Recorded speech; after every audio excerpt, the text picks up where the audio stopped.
तुम्हारा अहंकार, तुम्हारी कीर्ति और तुम्हारी प्रतिष्ठा सब उन्हीं वानरों के पैरों तले कुचला जाएगा।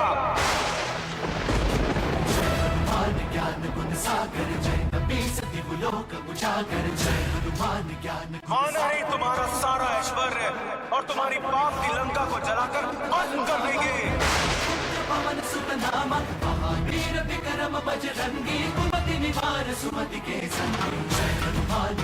तुम्हारे राक्षस कुल का सर्वनाश और तुम्हारी मृत्यु का प्रमुख साधन होंगे ये वानर।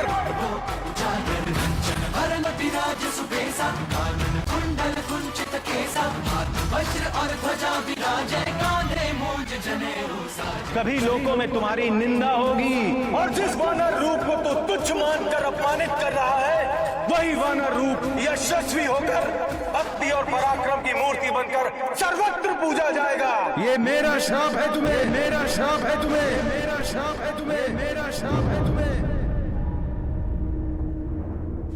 कभी लोगों में तुम्हारी निंदा होगी और जिस वानर रूप को तू तुच्छ मानकर अपमानित कर रहा है, वही वानर रूप यशस्वी होकर भक्ति और पराक्रम की मूर्ति बनकर सर्वत्र पूजा जाएगा। ये मेरा श्राप है तुम्हें, मेरा श्राप है तुम्हें।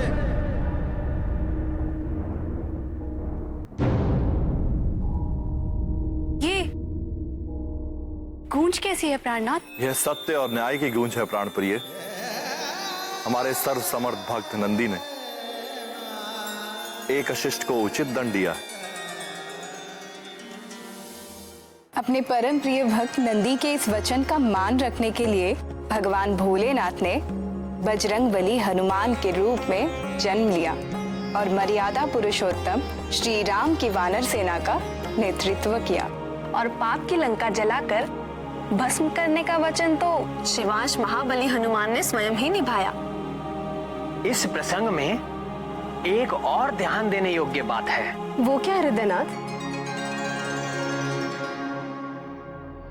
यही कि भक्त और भगवान के मध्य कभी नहीं आना चाहिए।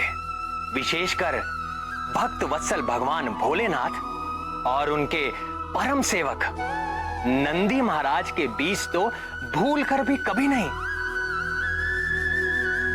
नंदीश्वर वृषभ रूप में भगवान महादेव के साथ शोभायमान है।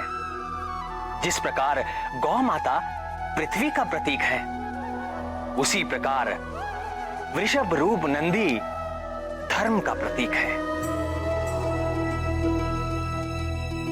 भगवान भोलेनाथ सदैव धर्म के साथ हैं और धर्म निरंतर भगवान भोलेनाथ की सेवा में रहता है। इनके बीच में पड़ने का अर्थ है भगवान महेश्वर से होकर जो सनातन धर्म की धारा बहती है उसमें बाधा डालना। नंदी से ऐसा भयंकर शाप मिल जाने से तो रावण बहुत भयभीत हो गया होगा। भयभीत हो जाता तो कदाचित उसके कुछ पाप धुल जाते। उद्दंड रावण की बुद्धि को तो अहंकार और क्रोध का घुन लग गया था।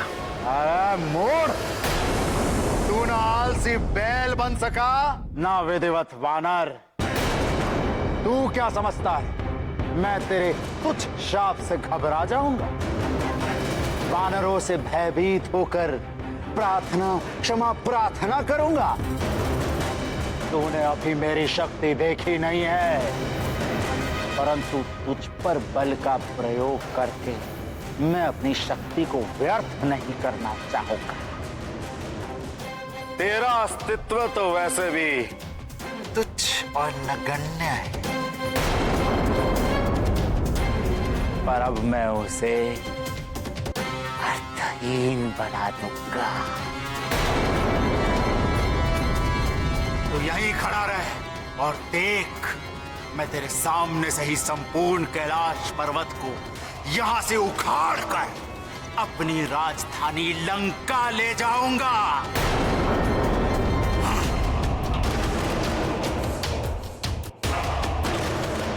हे महाकाल, मैंने इन्हें रोकने का बहुत प्रयत्न किया। अब आप ही हमारी सहायता करें प्रभु।